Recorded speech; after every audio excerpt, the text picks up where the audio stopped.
Get ready for the Magic Valley Prepcast on IdahoSports.com. That's right. Welcome in another edition of the Magic Valley Prepcast on IdahoSports.com, coming to you live on Fridays at 3:30 or slightly thereafter on the IdahoSports.com YouTube channel, Facebook page, and X account. You can, of course, watch the Magic Valley Prepcast anytime on replay at those three destinations. You can also listen to the Magic Valley Prepcast at IdahoSports.com or wherever you download and subscribe to podcasts, Apple, Spotify, Stitcher, etc. The Magic Valley Prepcast is brought to you by Ideal, Idaho College Savings Program. Go to idsaves.org for more information about how you could open a 529 account for your future college student. In the future, maybe it's far off, maybe it's a little bit closer. All the great info, though, at idsaves.org. My name is Brandon Baney. Let's bring in our Magic Valley Prepcast expert, Scott Burton. What's up, Scotty? Hey, what's going on? Happy Easter weekend, Brandon. Yes. Any big plans? Nothing too crazy. Of course, Holy Week. I'm a Christian, so we're in church a lot this week. Tonight, Good Friday, Easter Sunday, and then we're just going to have Easter dinner with some friends from church. So, yeah. Fantastic. Yeah, same thing, getting everybody dressed up for church, and then off to, of course, Easter brunch at the country club. So, ooh. Yeah, that's what we do. And kind of do the whole Easter basket thing with the kids and make sure that there is not a single peep in that basket. Those things are the most disgusting things I've ever had. Yeah, not a fan of the peeps. It's just sugar compacted with more sugar, and oh my gosh, no good. Yeah, no. Scott, I'm not sure what happened to our name tags here, but normally we have our little name tag displayed below us, and yours, I can see it backstage. It says Peep Show. I'm assuming in homage to the marshmallowed candy. Oh, it was. It was just a little segue into a little bit of Easter candy, and Peeps are terrible. So, well, that's a nice little touch. That's not it. Let's see. I'm going to play around. Oh, here we go. Oh, hey, there we go. There Peeps it is. Gross. Peeps are gross. All right. There it is. And there's that too. Okay. Somebody's been monkeying with the settings here, Scott. Wonder who that could be. Yeah. Probably that guy named Paul Kingsbury. So, It probably is. Yeah. Well, you mentioned also Easter brunch at the country club. We are going to head to the country club and check in on a very talented golfer from Kimberly High School a little bit later on in the show. But first, batting leadoff, we're going to go baseball because last weekend, Scott, if you were somebody in Glenns Ferry, you probably were you probably had more traffic, both foot traffic and car traffic than you're used to because the Glenns Ferry baseball and softball teams hosted their annual April tournaments. We'll start with the Glenns Ferry baseball team. This is one of the cooler ones in Idaho. It's one of the few wood bat tournaments that takes place around the state. Yeah, first of all, they don't pay you enough for your segues. Okay, let's just start there. But yes, the wood bat tournament is super, super cool. And it was started a long time ago too by, past head coach, the late Dennis Ohl, who was head coach from 94 to 2018. But he was a guy that kind of got it going, and it was the love of the sound of the crack of the bat of a wood bat on a baseball. That was just, and if you're not a baseball person, you don't get it, but there is something about that. It's like smelling fresh cut grass. It's about hearing a wooden bat hit a ball. It's just, the aluminum doesn't do the same. And that's kind of how it all got started.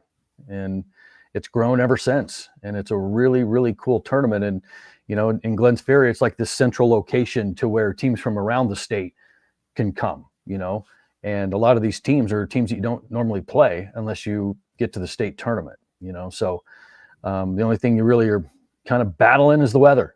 And sometimes you're going to get all four seasons in one day. And that's just Idaho spring weather, but it is a really cool tournament. Yeah. So for those, Scott, because you played baseball a long time, high school and college, what are the significant differences in using the aluminum bat versus the wood bat? Well, it's just the action off the bat. It's like hitting a kind of a softer feel to it. It doesn't jump like an aluminum bat does. The sweet spot isn't as big, and you just have to be a better hitter if you want to drive the baseball. And I mean, that's why pros don't use aluminum. Can you imagine if the pros use aluminum bats? I mean, people would die, and pitchers would be behind the cage. But yeah, it's just, you got to hit it pure, a lot more pure.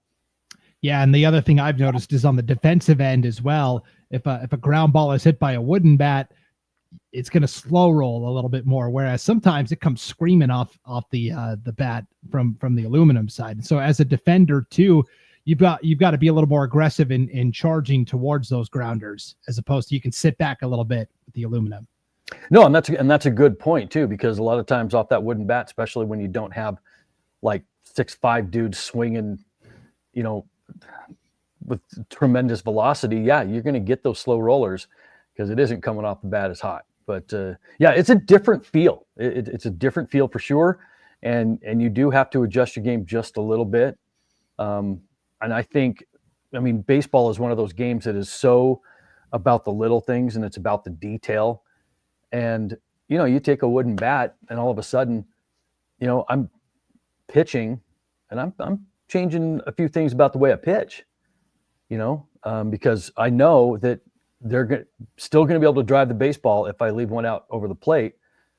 But if it's an aluminum bat, they can throw their hands at it, get enough on it to deposit it in the outfield. It's a little bit different in the wood bat. So I'm painting a lot more corners, throwing a lot more off speed, so they can't generate that power. So again, details of the game. Yes, but it is a cool tournament. I do remember, Scott, when I was in high school growing up in Montana, we didn't have high school baseball. We just had American Legion baseball. But there was a pitcher from Miles City, Montana, who actually died after a comebacker came off of an aluminum bat and hit him, and he died. And he was only 18 years old. And so his team from Miles City decided then and there, we're not going to use aluminum bats ever again. And so they every opponent they've played since then, they say, hey, we're going to use wooden bats. We'd like you to do the same. And if the other team doesn't agree to it, then they will just forfeit it. And they'll say, it's not worth it to us. And it became a national story, like Outside the Lines from ESPN came and did a story on it. I just remember that vividly when I was in high school. So holy cow. No, that's incredible. Yeah. I'm gonna have to go back and find that. Yeah. His name was Brandon Patch from Miles City. And so anyways, so I understand the hesitance, but things like that are so rare that it really doesn't happen that often. So no, it doesn't. It's just unfortunate that it does. Nobody, when I was pitching in college, I got hit with a comebacker off of an aluminum bat, and it took a one hop and into the middle section, and before I blacked out and passed out, I was able, before the pain set in, I was able to find the ball from my knees and throw it first, get the guy, and then just collapsed. And the next thing you know, all I can hear is my mom screaming from the stands, and I think she was saying something, I'm never going to have grandkids, whatever. And, but that's all I remember. And those things, they come back at you hard with an aluminum bat, big time. And that one stuck with me for a little while. I can imagine. So here at the Glenns Ferry Wood Bat Tournament, Scott, you kind of mentioned it, a good mix of like 3A, 2A teams. The teams that came down, Grangeville came down from North Idaho to compete in this thing. You had from East Idaho, the Chalice Mackey Co-op, the River Cats. You had North Fremont come over. Soda Springs made the trip over. Malad came over and competed in this. And then from the Magic Valley, you had obviously Glenns Ferry, but Wendell always hosts a couple of games as well to kind of offload some of the stress that Glenns Ferry takes on. So it was Glenns Ferry, Wendell, and then Lighthouse Christian came and played on Saturday in this thing too. Yeah, no, there was some really good baseball and some good teams, and a lot of high scoring affairs. And, when you play those kinds of tournaments, the pitch count becomes a huge factor. And it did in this one too. a lot of times people were just reaching into the bottom of their rotations trying to find somebody that could throw it over the plate. Much like you see in the major leagues when it's 13-0 and all of a sudden your center fielder comes in and just starts lobbing them in there. I mean, they kind of getting into that area a little bit. So, yeah, it was a lot of good stuff, and pitch counts were high and the scores were high. Yes. So Glenns Ferry as a team, we'll take this opportunity to kind of zoom out and look at how the Pilots are doing on the baseball field this year as well. They go 0-4 at the Woodbat tournament, Scott. They lose to North Fremont 5-4, Malad 15-1, Chalice Mackey 14-8, Soda Springs 14-4. The good news is those are all 3A schools. Those aren't teams that Glenns Ferry is going to have to worry about necessarily at state. They're all a classification level higher. The problem is, though, that 4-game losing streak at the Woodbat tournament has now turned into a 7-game losing streak, Scott, as they have gotten back into regular season play, including a couple of crucial district games in that Western Idaho Conference. They turn around and lose to North Star Charter on Monday night, 8-5 in 11 innings, by far Idaho's longest game of the season statewide. They lose to Lighthouse Christian on Wednesday, 16-12, and they just lost to Melba yesterday, 13-6. So Glenns Ferry on a 7-game slide right now, Scott. They play Idaho City today, trying to stop the bleeding here. Yeah, and those two losses, that North Star Charter game in 11 innings was to a really good North Star Charter team that's sitting 12-2 on the year. And Lighthouse, they're 4-0 in conference. So they lost to the top 2 teams in their conference. But, that 7-game skid, I mean, before that started, Glenns Ferry was 7-4. Now they're 7-11. And it's a young group, so they'll get it together, we hope. And, the time's running out. 3 games left in the regular season, and a couple of big conference games coming with Idaho City and Garden Valley. And the district tournament. Yeah. And the district tournament. Yeah. Yeah. The district tournament is going to be so critical, Scott, because with all of these new super states that are super regionals that are taking place this year across the baseball landscape, well, at the 2A level, Scott, there aren't enough teams to expand the super state out to 12 teams, because there's only District 3 and 4, the Western Idaho Conference, and then District 2 up north, the White Pine League. So they're doing sort of a modified approach this year, where basically the top 2 teams from each district tournament automatically advance to the super regional. So the 2 teams that are playing for the district championship, basically. And then beyond that, the other 6 spots will all be determined via max preps. And then basically they will get seeded 1 through 8 according to max preps. So you could be a district champion and be seeded like 6th, if that's what max preps decides. And so then 8 is going to travel to 1, 7 is going to travel to 2, 6 is going to travel to 3, and 5 is going to travel to 4. And they're all going to play a best of 3 game series.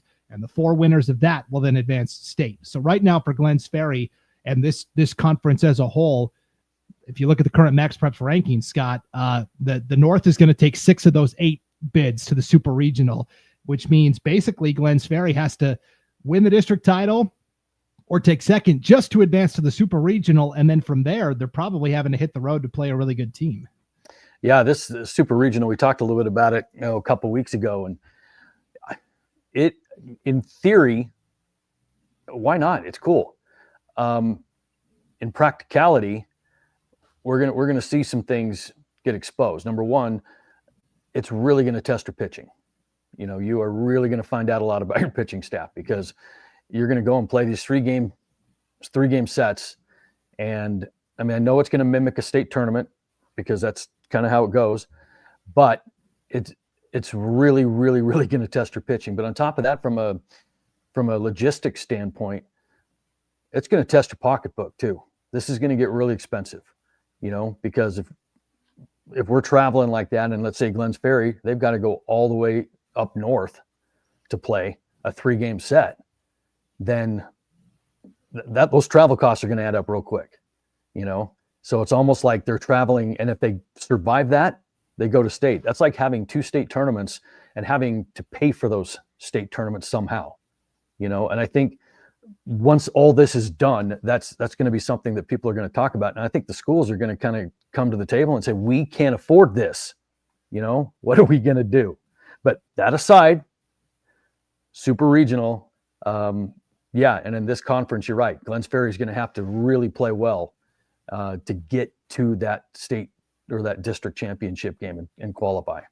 Yeah. But they can do it. I mean, they hung with, number one team for 11 innings and dropped another close one to the team in second. So again, they can do it.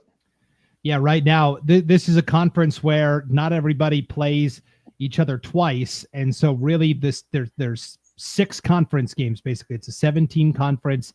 One game will count in the conference standings. So most teams have about 2 games left in conference play. North Star Charter, Lighthouse Christian, both 4-0. Scott, they are playing in a doubleheader Saturday at Settlers Park in Meridian. So tomorrow, doubleheader. I believe the second game, or I believe the first game will be the one that counts in the conference standings. The second game will be non-conference, and somebody can correct me on that if I'm wrong.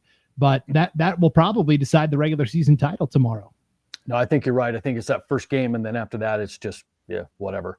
But yeah, that's going to be a huge one up there at Settlers Park in Meridian. Be a good game.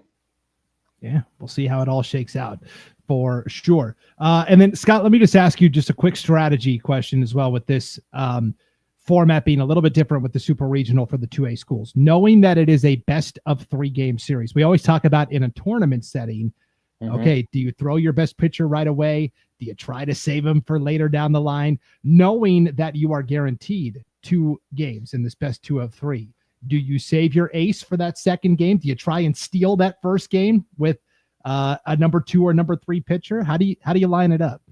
I throw my ace. You got to win, and if your ace for some reason is not having his best stuff, well, then you get him out of there and save him for the next one. But you've got to win first. And that's always been one of the interesting questions and strategies when you get to the state tournament is, who do you throw? Well, you can't advance if you don't win.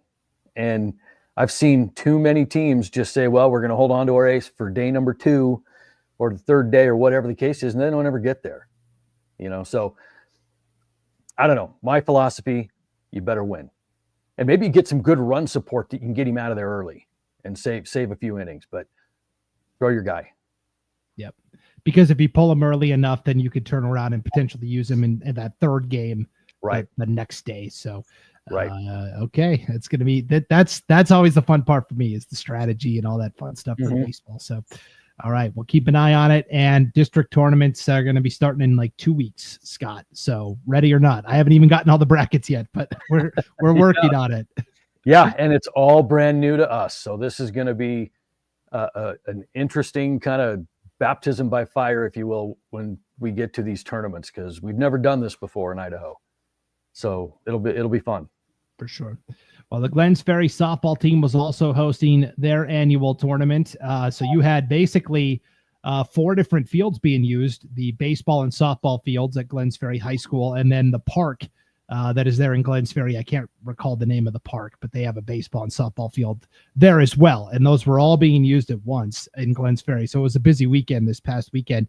I guess that was the other thing I was going to highlight, Scott, that 11-inning game between Glenns Ferry and North Star Charter in baseball. That's only possible because the Pilots are one of the few teams in Idaho that have lights at their field. For a school their size, that's pretty remarkable. Yeah, it is. You don't get that very often. I mean, these are the lights that went up, gosh, I think in 2019, I think. And Casey Martinez was a big part of getting that up there. And this wood bat tournament always used to be in the day, which, kind of gave you some parameters that you better follow. But now, man, they can go all day with this stuff, and it's really cool to play underneath the lights. And when I played, man, to be honest with you, I hated playing under the lights. My depth perception was so messed up that I was like, golly, this sucks. But that's me. Yeah, it was pretty cool to see that. And like up here where I live in North Idaho, a lot of games get suspended due to darkness, and then they hey, we got to pick it up on this random Tuesday in the bottom of the 5th with the score, 3-2, and just a mess. So yeah, it is. And it's one of those things to where, scheduling becomes, an issue too, because now, like at our place, we don't have lights on our baseball field. So we have to play the varsity first and then the JV second, otherwise we just flip them around, but we can't. Yeah. So we're doing that in soccer now. I think we're getting lights up on our soccer field this summer, and so that's going to flip those 2 games, just because we're going to get the varsity underneath the lights. So, yeah, it is cool. It is cool for the kids, and plus on top of that, you make it later, you get more parents that can be there too. And that's one of the big knocks is you're starting these games at 4:00 to beat darkness or 3:00, and a lot of people aren't off work yet. So the lights will generate a bigger gate, I believe. Okay, lights at the Jerome soccer field. Sorry, this is off topic, Scott. I was going to ask you because Jerome, for the first, I don't know if it was the first time ever, but the first time in a while, hosted some state soccer play-in matches earlier this fall. Mm-hmm. Do you ever see Jerome hosting like a state soccer tournament? Yeah, I do. Our facility is top notch. I mean, it is legit. And we have built that thing from the ground up. I mean, it was a plot of grass, and our head coach, boys coach Jake Wood, has put tons of manpower and sweat equity into this thing, and running things by me, and then getting me to pull a trigger on a set of bleachers at an auction in Utah, and we got those up here. We got them installed. I mean, it has been built from the ground up, and it is really, really good. In fact, I mean, CSI, as their complex is being built, they wanted to play in our facility. And they played their entire inaugural season, boys and girls, at our Jerome soccer complex. So I could see that happening. We could. We'll see what happens. We could host it. No, not a problem. Okay, I thought I would put that out there because soccer is one where they don't have it all in the same area all the time. They kind of spread it out. So, okay, interesting. All right, well, let's get back on track here. Glenns Ferry softball hosted their tournament this past weekend. We did not get a chance to hook up with Coach Case with the Glenns Ferry softball program, so we will table that discussion until next week. We'll talk about how the tournament went and then talk about this Glenns Ferry softball program overall, because it's another exciting year for the Pilots in softball for sure. Oh yeah, they're playing so well. 12-2 right now. We'll see where they're at next week, which would be right around the 25th that we go. They'll have a couple of about 3 or 4, a lot more games underneath their belt by then, and so we'll see how they're doing. But Coach Frank Case was like, "Hey, I'm sorry, apologized. Some emergencies came up. And so we're just going to push him back until next week." Yeah. One quick note, Taylor Martinez did throw a no-hitter this week for the Glenns Ferry softball team. And so we'll dive more into that on next week's show, but she's excelling in the circle. And then next Friday, Scott, Glenns Ferry is making a trip north to play a couple of North Idaho teams, Prairie and Genesee, the defending state champs. So, it's not often you get to see the 2 best teams from the North and the South play each other in the regular season, especially in softball. But we're going to get that with Glenns Ferry and Genesee. So that's going to be a lot of fun next Friday as well. They're all meeting in Cottonwood at Prairie High School for this little 3-team affair. So be kind of cool. That is cool. You want to be the best, you better beat the best. That's right. Be willing to travel. And that's what they're doing. Yep. Well, the best on the golf course this time of year is Wyatt Williams from Kimberly, defending state champion at the previously 3A, now 4A level. And boy, he has just been on an absolute heater this golf season as well, Scott. He was the IHSAA's Athlete of the Week last week or 2 weeks ago now. He won his first couple of tournaments of the year, the Declo Invite at River's Edge Golf Course. He won at Silver Sage as well. Wyatt Williams and the Kimberly golf team in general having a great spring.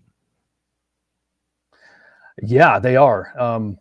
Kimberly's got a really solid golf team, and they're ones that are playing in the spring. The fall golf is now for 6A and 5A, so they're in the middle of their season right now. And you mentioned it. This is a really good returning state champion. Last year he won in a state playoff or won state in a playoff against Hudson Ranke of Filer, and it took him 2 holes to do so. But here he is back again, just tearing it up on the golf course. And man, it got a big golf future ahead of him. Yeah, for sure. We have got a cavalcade of photos from Wyatt and his mother, right, Scott? Brittany Toon Okay. got us all hooked up with all of this stuff, and this is exactly what we want. This is the stuff that you don't get to see. And boy, appreciate all the photos that she gave us. We're about to show you. Yes. Brittany Toon at Kimberly High School helping us out here. So I'm just going to kind of roll through some of these pictures here. This is, I think, the entire golf team, boys and girls, at Kimberly High. And usually we see the little fat heads of them, currently, but this is all like when they were younger kids. I like that. That is so cool. What a neat idea that is. Yeah. That is cool. Yep. That's pretty cool. Here's a more, I would say, professional shot of the team here. I can't quite make out what that trophy is, but it's blue, which is good. It might be the district championship or it could be last year's district. Anyway. Yeah. I think it's whatever. It's a trophy. They won. Yes. Looks pretty good. We have also, this is just the boys team from Kimberly this year. Now you'll notice there's 6 golfers here, Scott, and you can only fill out a lineup of 5, which means I bet there's pretty good competition at the bottom of the roster, Well, that's where, you're right. And that's where state titles are won and lost. They're won and lost at the bottom of the roster. Everybody's going to have an ace, but what do you have behind it? And if you don't have any competition, then man, you're filling that bottom slot with a 120 or something to that effect. But that's one of the reasons that makes this team really good, is they can compete with each other. Yeah. And here you see it. They have the green trophy for 3rd place. That must be from state last year, and aiming a little higher this year. And they definitely have the talent to pull it off because of this guy right here. And that is Wyatt Williams, who defending state champ. How hard is it to defend a state golf title, especially one that came out on a playoff hole? I feel like because golf is a game where the swings can happen so wildly, where you can be the best golfer in the world, Scott, and have a rough couple of weeks where you just cannot hit it. No, you're not kidding. And the game of golf is so fickle, and it will betray you in a heartbeat. And to answer your question, it's hard enough to win one time, let alone multiple times. And it's what I've always told my teams. It's harder to stay on top than it is to get there.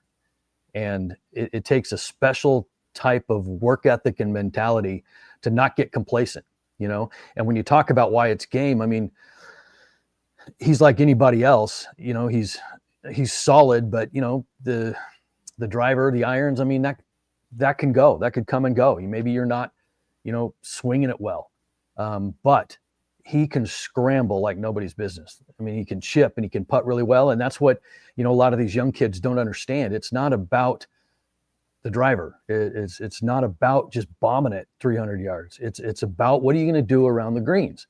And that's where this kid is solid, and he can scramble and make something out of nothing on every hole. And those are the kind of players that win, because they don't blow up a hole, and you go out with any other casual golfer, and you mentioned how the swing is coming and going. And, these guys are going to be like, the real golfers, like, I just don't have it today. The casual golfers, like, I just don't have it on this hole. Yeah. It changes so bad. But I think the one thing that Wyatt has going for him is his mental game. Golf is the most mentally challenging sport you will ever play, because you will get in your own head and you will start messing with your swing, and next thing you know, you are a complete train wreck. And you've got to have a short memory. And the the bad golfers are the ones that make a mistake or they miss something and then they carry it with them for the next 2 or 3 holes and they totally blow that thing up too. That's not what you get out of Wyatt. He is very mild-mannered. In fact, he's one of those kids that gets a lot of compliments on his composure while he's golfing. And you just don't know how important that is. Just watch the Masters, right? This past weekend. And that was one of the most exciting, drama-filled golf tournaments I'd ever seen. But can you imagine like Rory McIlroy and the ups and downs that he had to go through, plus the pressure of trying to get that career slam for the 11th time, trying to win a tournament that has eluded him for something that only 5 other people now have ever done. And that weight and that pressure, what going on through his head. And then he had it won, and then he blew it. Then he had it won, then he blew it. And then he had a putt on 18 to win it, and he missed it. I mean, the mental side is so important in the game of golf. And again, when you talk to people that know Wyatt, that's one of the things they mention about him is that he is just a competitor. He thrives in that environment, and he puts himself in those things because he's a guy that plays a lot of golf year round. He travels to California, Texas, plays in tournaments spring and fall, and he just absolutely loves the game. And that's what you get out of this kid. And he's been playing, since he's a little one. In fact, his mother had said that they bought his first plastic golf set when he was just 6 months old, and he would crawl around chasing a golf ball. And then before they knew it, he was hitting balls across the house, and eventually they had to move him outside because it was getting dangerous, And by the time he was 7, he was begging to play in tournaments. And so that's how this kid grew up around the game of golf. Yeah, pretty epic. And we've got some more pictures here of this is Wyatt and mom, I'm guessing. Wyatt and so. Coach. Yeah. Okay. And another one, and even a third one here after the championship is over.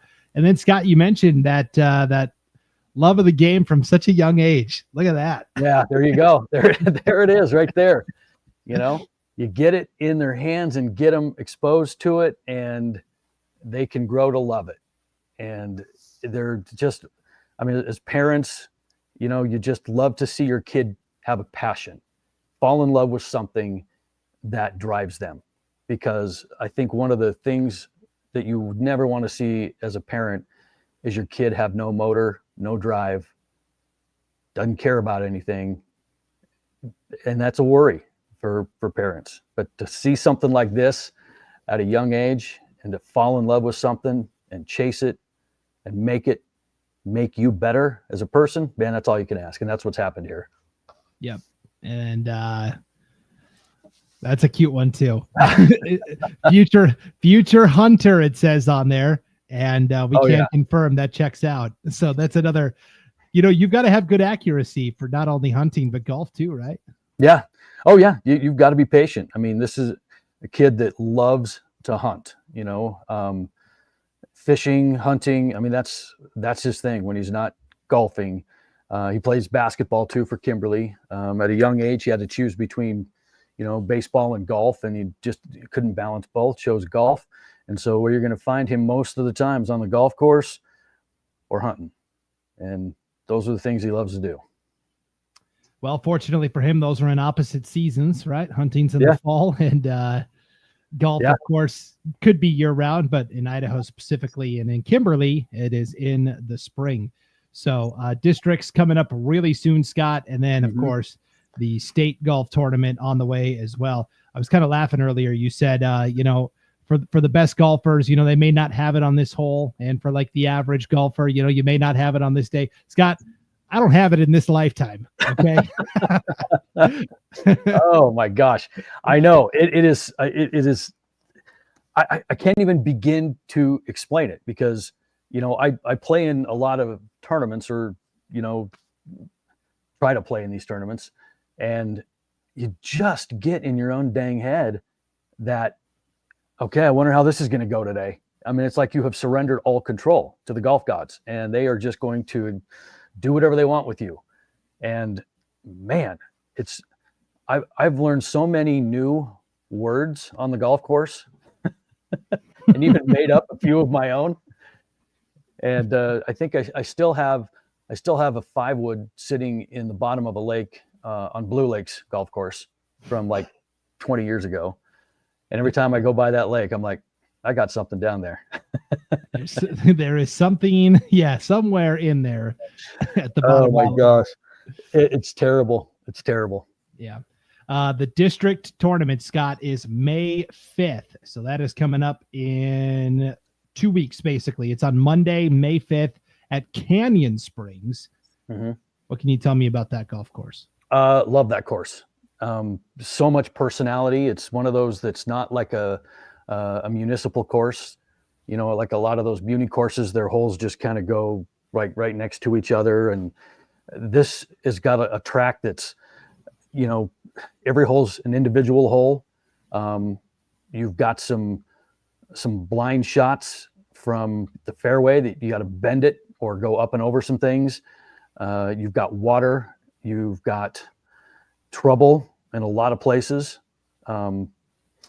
It's gorgeous. It's right in the canyon, and it's one of my favorite courses. It's going to be a fun track to play. It's not exceptionally long. I mean, you could get those final 3 holes. You got a number 16 par 5 going right into the wind, and if that wind is blowing, and that is a long par 5, that you're just trying to make par. I mean, tiptoe out of there with par.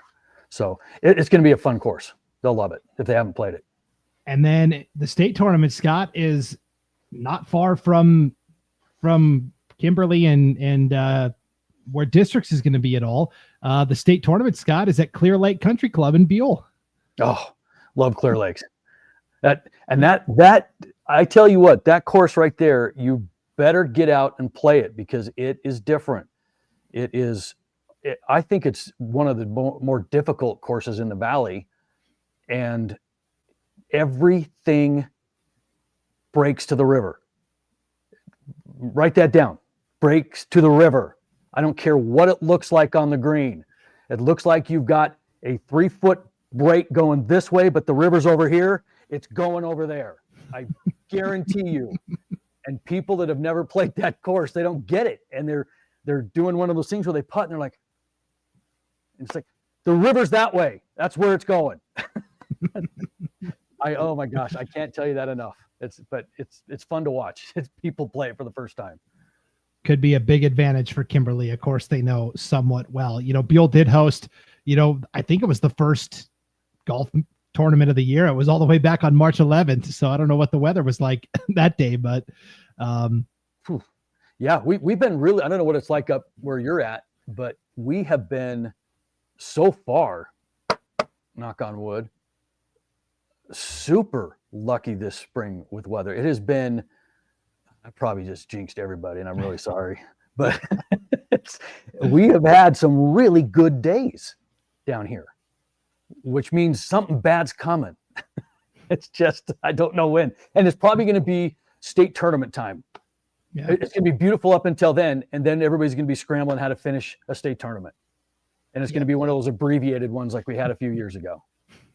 Well, let's hope you didn't just speak that into existence. Oh my Scott. gosh, I hope not. And if I did, my email address is right there. Let me hear about it.